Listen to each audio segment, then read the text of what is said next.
All right, welcome back to a new NSL talk session live in the NSL office in DeLand this time. And I have the honor to welcome Mr. Thomas Hughes, new Airspeed, Arizona Airspeed member, sent outside. Nick Roulette, I just heard they were just visiting Blue Skies Magazine, the neighbors, and they told me you are the alternate. Yep.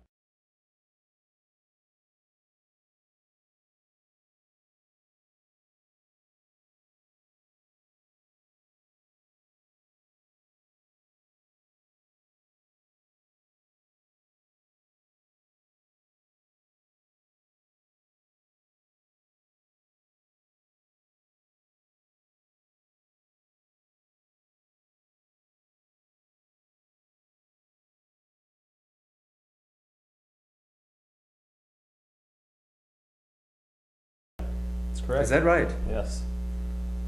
So Congratulations. Thank you very much. I'm very excited, obviously. I'm still missing one piece so far, which is the video piece. What's new there? We just confirmed on the last day of our training camp that Dave Brown is going to be doing video. Dave, he has won a bunch of nationals in VFS, been a canopy pilot for a long time, and so we're very pleased to welcome him to the team, and we're going to start up training in January. You have your first training camp behind you. In fact, you're just coming back from your honeymoon. Correct. How was your honeymoon in Arizona? It was very good. We did 8-day camp, 87 jumps. Weather was great, of course, in Arizona. Managed to get a lot of stuff done. A lot of logistical issues that we had to take care of. So, as well as a very productive jumping camp, it was a very productive just camp in general. So we're very happy with it. Very good. Nick, now, I mean, obviously not many know by now, maybe that's we're breaking the news here now for the four-way community. How did you come into the game plan? You probably said you would like a real slot, but then Thomas came and took it? Or basically, yeah. I mean, I expressed interest with the team earlier in the season, knowing that current lineup had been competing for many years. There's rumors going around that people were going to be leaving and they were going to do a rebuild. So I threw my name in the hat and went on, continuing on the season. I work for Performance Designs and doing all the road show and things like that here in the U.S., which keeps me very busy, which is great because I'm involved in the sport, but it kind of takes me away from being able to train four-way, which is my passion and my goals. So basically, when it became public knowledge that Craig and Eliana were moving to Dubai, Mark and Andy were both left with decisions to make, and Andy decided that he was going to stay on for a few more years and give it another go, and he wanted to get some people in there that had a little more experience, which I don't blame him.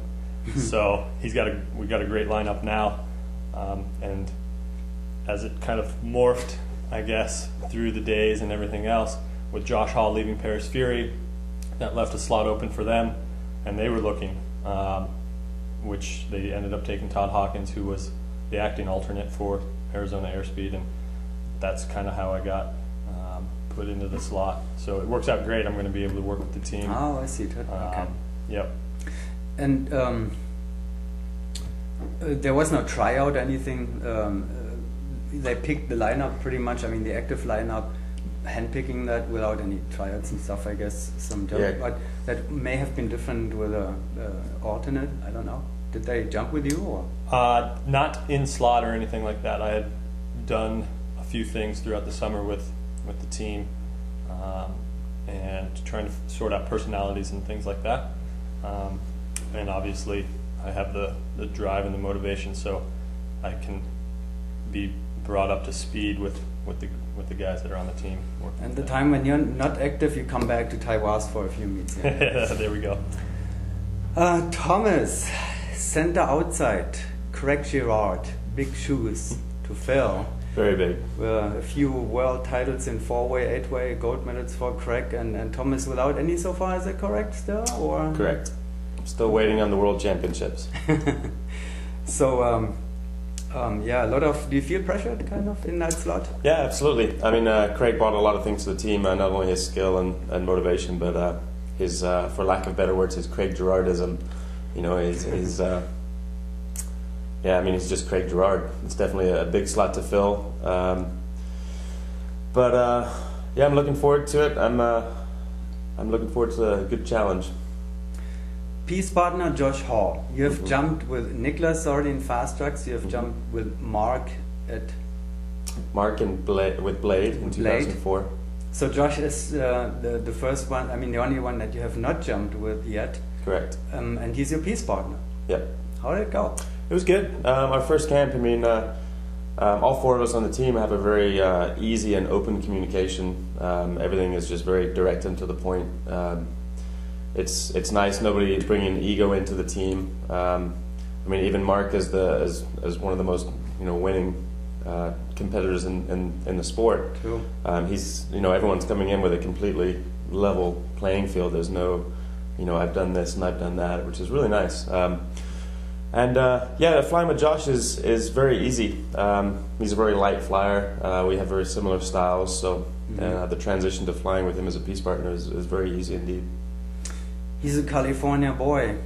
Are there differences in how in general lifestyle and all that? We have an Englishman in the front piece, and the rear piece is a Swede and another Englishman. How does it all mix with a California boy? Yeah, it mixes pretty good. It's kind of funny the diversity that we have in the team. Considering that we're going, trying for this nationals to be the U.S. team.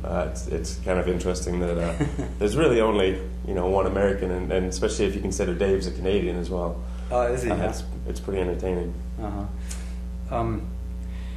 I found, you may have seen it already, I don't know, but I found another meet actually where you jumped with Mark.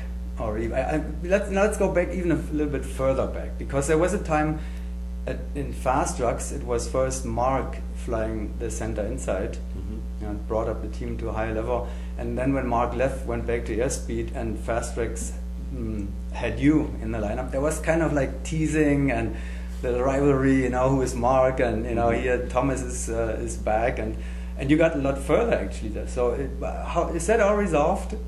Oh, absolutely, yeah. I mean, Mark and myself have been good friends for years, ever since we did the team together in 2004 with Blade, and I mean, between him and I, there's never been any competition, friendly competition, of course, but that can go with everyone in the sport. I think that's definitely something that drives us all, is the friendly competition. And then I found this meet, the indoor meet in 2009 at Paraclete, where Craig and Ileana were missing, and you and Johnny Eagle filled in for Arizona Speed. So that was the last and time that you were flying with Mark, actually, right? Yep, absolutely. If my memory serves me correct, we were originally going to be training. That was myself and I honestly don't remember who it was. We were just doing a pickup team, and the day of, we had to fill in for Johnny and I had to fill in for Craig and Ileana, and I think we went in with a minute's training and straight into the meet. It was a fun meet, definitely, and it's always a pleasure to fly with Mark and the rest of the team. How was it flying with Johnny Eagle? Great, he's like a little ninja. He's incredible. Well, here's something that you have. That Craig Girard has never had, as far as I know. Correct me if I'm wrong, but I don't think he has ever had a four-way world record for a single round with Airspeed. I don't think so. Not in four-way. I don't think so. But you've had that once at least. Yeah, we had that. It didn't last very long. Not for very long. No. Unfortunately, all the fast sequences that have come up in the last 2 years. I mean, I think a new record's going to be set every 6 months at this rate, which is interesting because the one before that took almost 10 years. So, yeah, I mean, it's nice seeing the fast sequences. I think it's fun as long as it is actually a random draw. So where's it going from here? Are we gonna? I mean, I know that this was a honeymoon and everything looks probably rosy and perfect and so forth, and what is to be expected usually at the very beginning. Are we going to see a 30 average this year or next year, or What is the potential? In the tunnel, I'd like to say yes. Obviously, tunnel, we've seen it already, right? The tunnel 30 average has happened twice or 3 times already, and it would be nice to see that again. As far as the 30 in the sky, it's going to take us a little while to get wound up. We've got a pretty hectic competition schedule this year. We're trying to get all of them if we can. And very good. What's the schedule like so far for you? So far, we have the XP meet. We have Valentine's, Shamrock. Wow. Bedford again? Or? Bedford again. Then there's the World Cup we're trying to make, and then Nationals. Potentially Battle at Midway. And Battle at Midway, yep. That's. And you're gonna go to. I mean, you have to go to all of them in case, especially the outdoor meets. You know, there are always potential for somebody being in the indoor meets too, actually. Yeah, we'd definitely like to go to Shamrock. We'd like to win Shamrock because that seems if you win Shamrock, you're guaranteed a gold medal at the World Meet. That's true. So we're hoping for that one. All right. Well, thank you very much for stopping in and updating the four-way world about what's going on. And you brought some videos too, so we'll add this into this clip. And good luck with everything. Same to you, Nick. Thank you for this.